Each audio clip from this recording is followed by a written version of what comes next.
1974లో మొదలైన బాలకృష్ణ సినీ జర్నీ తనని మాస్ హీరోని చేసింది, క్లాస్ హీరోని చేసింది. ఒకానొక సమయంలో బాలకృష్ణకు ఫ్లాప్స్ తప్ప హిట్స్ అనేవే లేవు. ఇక బాలకృష్ణ పని అయిపోయింది అనుకున్న తరుణంలో మాస్ డైరెక్టర్ బోయపాటి శ్రీను దర్శకత్వంలో సింహ సినిమా తీసి ఆల్ టైమ్ రికార్డ్ నెలకొల్పాడు. ఆ సినిమాలో బాలయ్య నటనకు నంది అవార్డు కూడా వచ్చింది. కలెక్షన్ల పరంగా అప్పట్లోనే 50 కోట్లు కొల్లగొట్టింది. తరువాత లెజెండ్ సినిమాతో మరొక హిట్ కొట్టి అబ్బురపరిచాడు.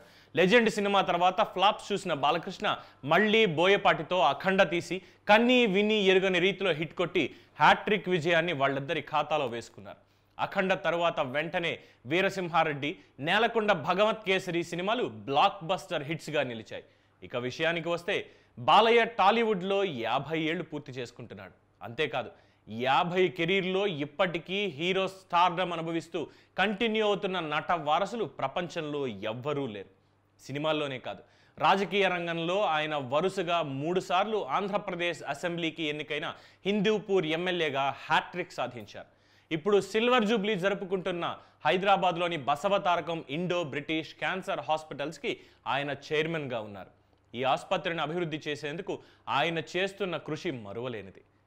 ఇక్కడ కేవలం భారతదేశం నుంచి వచ్చిన రోగులు మాత్రమే కాకుండా విదేశాల నుండి వచ్చిన రోగులు కూడా మెరుగైన చికిత్స పొందుతున్నారు. బాలకృష్ణ ప్రజల సంక్షేమం కోసం నిరంతరం శ్రమిస్తున్నారు. సినీ పరిశ్రమలో, రాజకీయ రంగంలో ఎమ్మెల్యేగా కొనసాగుతూనే ప్రజా సేవలో ఆయన చేసిన సేవలు అందరి మెప్పు పొందుతున్నాయి. తెలుగు చిత్ర పరిశ్రమలో ఒక నట వారసుడిగా అడుగుపెట్టి 50 ఏళ్లుగా టాలీవుడ్ చిత్ర పరిశ్రమలో అగ్ర హీరోగా కొనసాగుతున్న వాళ్ళు ప్రపంచ సినీ చరిత్రలో ఎవరూ లేరు. మొత్తంగా ఒక నట వారసుడిగా 50 ఏళ్ల కెరీర్ పూర్తి చేసుకోవడం అనేది మామూలు విషయం కాదు. అంతేకాదు 50 ఏళ్ల కెరీర్లో ఇప్పటికీ హీరోగా స్టార్డమ్ అనుభవిస్తూ కంటిన్యూ అవుతున్న నట వారసులు కూడా ప్రపంచంలో ఎవరూ లేరు. బాలకృష్ణ సినీ పరిశ్రమలో నటుడిగా 50 ఏళ్లు పూర్తి చేసుకోవడంతో ఇటు తెలుగు పరిశ్రమ, అటు అభిమానులు స్పెషల్ సెలబ్రేషన్స్ చేయబోతున్నారు. సెప్టెంబర్ 1వ తేదీన హైదరాబాద్లో బాలకృష్ణ స్వర్ణోత్సవ వేడుకలను గ్రాండ్గా నిర్వహించబోతున్నారు.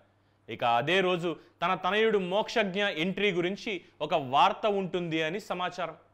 మోక్షజ్ఞను త్వరగా రంగప్రవేశం ఇప్పించాలని నందమూరి ఫ్యామిలీ భావిస్తున్నట్టుగా తెలుస్తోంది. అయితే అంతా బాగుంది, కానీ బాలయ్యకు చేయబోయే సన్మాన సభకి నందమూరి హరికృష్ణ కుమారులు ఎన్టీఆర్, కళ్యాణరామ్లకు ఇన్విటేషన్ లేదని, అసలు వాళ్ళని పిలవాల్సిన అవసరం లేదని బాలయ్య భావించినట్టు తెలుస్తోంది. చంద్రబాబు అరెస్టు సమయంలో ఇద్దరిలో ఒక్కరు కూడా మద్దతు తెలపలేదు. అలాంటిది ఎలా పిలుస్తారు అని బాలయ్య సన్నిహితుల దగ్గర చెప్పినట్టు సమాచారం. ఇక ఎన్టీఆర్, కళ్యాణరామ్లని పిలిచినా వారు రారని మరో వర్గం ఆరోపిస్తోంది. ఫ్యాన్స్ మాత్రం వీళ్ళందరూ ఎప్పుడు కలుస్తారా అని ఎంతో కాలం నుంచి ఎదురు చూస్తున్నారు. చూడాలి మరి భవిష్యత్తులో వీరు ఎలా ఉంటారో.